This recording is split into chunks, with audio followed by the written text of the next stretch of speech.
وہ بھی کسی کی بیٹی ہوگی، تم اپنی خالہ کے ساتھ پسند کرو گے؟ عرض کر اللہ کا نبی خدا کی قسم کبھی نہیں، اللہ مجھے آپ پر قربان کریں، تم اپنی پھوپھی کے ساتھ پسند کرو گے؟ اس نے یہی جواب دیا۔ فرمایا وہ بھی کسی کی خالہ ہوگی، کسی کی پھوپھی ہوگی۔ پھر آپ نے دست مبارک، دست شفقت کو سینے پر رکھا، اور یا اللہ اس کے سینوں کو پاکیزہ کر دے، طاہر و مطہر کر دے، یا اللہ ایسا سینہ اس کا بنا دے کہ اس سے اندر سے یہ ساری غلط گناہ کے خیالات نکل جائیں۔ دعا کی آپ نے اس کے لیے۔ راوی بیان فرماتے ہو نوجوان بعد میں اتنا پاک باز، ایسا تقوی والا، ایسا صحیح اس کی زندگی ہوگی، تو شفقت اور محبت کے ساتھ کہ جو لوگ گناہوں میں مبتلا ہیں تو ان کے ساتھ ہمارا تعلق بھی ہونا چاہیے شفقت اور محبت کا۔ گناہ سے تو نفرت ہو لیکن گنہگار سے نہیں۔ بڑے واقعات ہیں تاریخ میں، پتہ نہیں اللہ تعالیٰ کس کا کون سا عمل پسند کر لے۔ بشر حافی ایک بہت بڑے اہل اللہ گزرے، اللہ کا ولی، ان کی زندگی شروع جوانی میں غلط تھی، شراب اور لہو و لعب اور دنیا کے وہ مشغلے جو حرام ہیں۔ ایک مرتبہ انہوں نے کاغذ کے پرزے پر دیکھا، بسم اللہ الرحمن الرحیم میں پرزہ پڑا ہوا ہے، اسے اٹھایا، گرد و غبار صاف کی، معطر کیا، عطر لگایا، عظمت اس کی لے کر اونچی جگہ پر رکھا۔ ایک چھوٹا سا عمل ہے۔ ایک اس زمانے کے اہل اللہ نے خواب میں دیکھا، اللہ والے نے خواب میں دیکھا کہ اللہ تعالیٰ فرماتے ہیں کہ بشر حافی کو میرا پیغام دے دو کہ تم نے جس طرح پر میرے نام کی عظمت کی، اسے اونچی جگہ رکھا، معطر کیا، میں بھی تمہیں گناہوں سے پاک و صاف کر کے بلند مقام عطا کروں گا۔ تو جو اللہ کے ولی جنہوں نے خواب دیکھا تھا سمجھے بشر حافی شرابی ہے، کبابی ہے، گنہگار ہے، فاسق ہے۔ وضو کیا، 2 رکعت نماز پڑھی، سو گئے۔ دوبارہ یہی خواب دیکھا، تیسری مرتبہ یہ خواب دیکھا، تو اب پھر وہ تلاش میں نکلے۔ دیکھا کسی شراب خانے میں مست پڑے ہوئے ہیں، شراب خانے میں مست پڑے ہوئے ہیں۔ کسی سے کہلوایا کہ بشر حافی کو کہیے کہ میں اللہ کا پیغام، مجھے رب کا پیغام لے کر آیا ہوں اس کے پاس۔ حضرت بشر حافی اس حالت میں بھی ایک دم اللہ کا نام سن کے گھبرا گئے کہ پتہ نہیں کیا عذاب مجھ پر آنے والا ہے، کیا تہدید اور عقاب ہونے والا ہے کہ میں گنہگار آدمی اور اللہ کی طرف سے۔ دوستوں کا کہ بس تم سے رخصت ہوتا ہوں، جو شراب خانے میں جو دوست تھے، ساتھی تھے ان کے پینے پلانے والے، بس آج سے میرا تمہارا تعلق ختم، میں رخصت ہوتا ہوں، میرا اللہ کا پیغام آیا ہے۔ جب واپس باہر نکلے تو ان اللہ کے ولی نے اپنا اللہ کا پیغام سنایا، اپنا خواب سنایا، رونے لگے۔ اسی وقت توبہ کی اور ایسے اونچے مقام پر پہنچے کہ امام احمد بن حنبل رحمۃ اللہ علیہ جب ان سے ملتے کہتے اے بشر، مجھ سے میرے خدا کی باتیں کرو، مجھ سے میرے اللہ کی باتیں کرو۔ لوگ کہتے کہ آپ اتنے بڑے امام، اتنے بڑے عالم، اتنے بڑے مجتہد، اتنی بڑی ہستی آپ کی محدث، اور اس دیوانے کے ساتھ کیا آپ پھرتے رہتے ہیں؟ امام احمد بن حنبل نے فرمایا کہ بے شک میں علوم ان سے زیادہ جانتا ہوں، حدیث ہے، فقہ ہے، سارے علوم میں ان سے زیادہ جانتا ہوں، لیکن وہ اللہ کو مجھ سے زیادہ جانتے ہیں، وہ اللہ کو مجھ سے زیادہ جانتے ہیں۔ تو کسی بھی مسلمان سے اس لیے نفرت نہ کرو کہ گنہگار ہیں۔ بڑے واقعات ہیں۔ عبداللہ ابن مبارک رضی اللہ تعالیٰ عنہ رحمۃ اللہ علیہ بہت بڑی ہستی تھی، بہت بڑے محدث، بہت بڑے فقیہ، مجتہد۔ ان کی زندگی بھی شروع میں ایسی تھی، شراب کباب، دوستوں کے ساتھ ایک مجلس میں بیٹھے ہوئے تھے، دور چل رہا تھا پینے پلانے کا، رقص و سرور کا، چنگ و رباب بجایا جا رہا تھا، رقص و سرور ہو رہا تھا۔ ایک آواز کسی نے کان میں پڑی، الم یعن للذین آمنوا ان تخشع قلوبہم لذکر اللہ، کیا ایمان والوں کے لیے اس کا وقت نہیں آئے کہ ان کا دل پگھل جائے، نرم ہو جائے اللہ کے ذکر کے لیے؟ بس اب انسان ہے، کب دل پر چوٹ پڑ جائے، کب کون سی بات اسے اللہ کی طرف کھینچ لے، بس یہ فوراً ہاں میرے لیے وقت آ گیا، بلا میرے لیے وقت آ گیا کہ اللہ کے ذکر کے لیے، اللہ کی یاد کے لیے میرا دل پگھل جائے، جی زندگی بدل گئی۔ تو میں عرض کر رہا تھا کہ ہمارا جو کام ہے ہم مولویوں کا، ہمیں اپنا جائزہ لینا چاہیے، احتساب کرنا چاہیے، کیسے کیسے علماء نے خدمتیں انجام دی۔ دیکھیے خلق قرآن، جو جتنے فتنے پیدا ہوتے ہیں عام طور پر ہر دور میں عقل کی راہ سے آتے ہیں۔ عقل بہت اچھی چیز ہے، اسلام میں عقل کا انکار نہیں کیا ہے، لیکن عقل کی ایک حدود ہیں، اور جہاں میں نے عرض کیا تھا کہ عقل کی جہاں حد ختم ہوتی ہے وہاں سے وحی کی حد شروع ہوتی ہے۔ حضرت علی رضی اللہ تعالیٰ کا مقولہ مشہور ہے کہ اگر اسلام عقل کے تابع ہوتا تو موزوں پر مسح کا حکم جو ہے وہ نیچے کیا جاتا، کیونکہ اگر کوئی گندگی لگی ہے ناپاکی نیچے لگی ہے، نہ کہ پشت پر لگی ہے، پاؤں کے اوپر۔ اس کا مطلب نہیں کہ اسلام عقل کے خلاف ہے، بالکل عقل کے مطابق ہے، لیکن بہت ساری باتیں ہماری عقل اتنی ناقص ہے جو مصلحتوں کو نہیں سمجھ پاتی۔ سر سید علیہ الرحمٰ نے ایک بار، ساتھی تھے مولانا ایک دور کے تھے قاسم نانوتوی، کو لکھا کہ دین کی کوئی بات عقل کے خلاف نہیں ہونی چاہیے۔ تو اس کے جواب میں حضرت مولانا قاسم نانوتوی نے لکھا کہ نہیں، آپ نے صحیح بات نہیں کہی، اصل میں عقل کی کوئی بات دین کے خلاف نہیں ہونی چاہیے، اصل تو دین ہے۔ تو جو میں عرض کر رہا فتنہ جو آتا عام طور پر عقل کی راہ سے آتے ہیں، کیونکہ نفس اور شیطان کا تعاون ساتھ ان کو مل جاتا ہے۔ اسلام میں جو معتزلہ جو تھے، پہلا عقلی گروپ، اور وہ چھا گیا تھا خلافت عباسیہ پر ایک عرصے تک۔ تو پہلا فتنہ جو عقل کی راہ سے آیا وہ خلق قرآن کا، کہ قرآن مخلوق ہے۔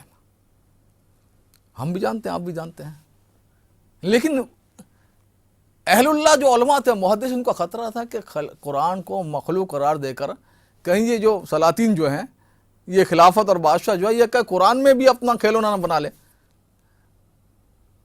منمانی کرنے کا۔ اب بڑا آج تو ہمیں ہنسی آتی ہے اس بات پر، لیکن واقعی اتنا بڑا مسئلہ رہا کہ ہزاروں علماء محدثین اس میں شہید ہوئے، جیلوں میں گئے، بڑی قربانی۔ امام احمد بن حنبل جیسا امام، ان کے پیٹھ پر اتنی زور سے گوڑے مارے جاتے کہ ہاتھی پر مارتے وہ بھی چلا اٹھتا۔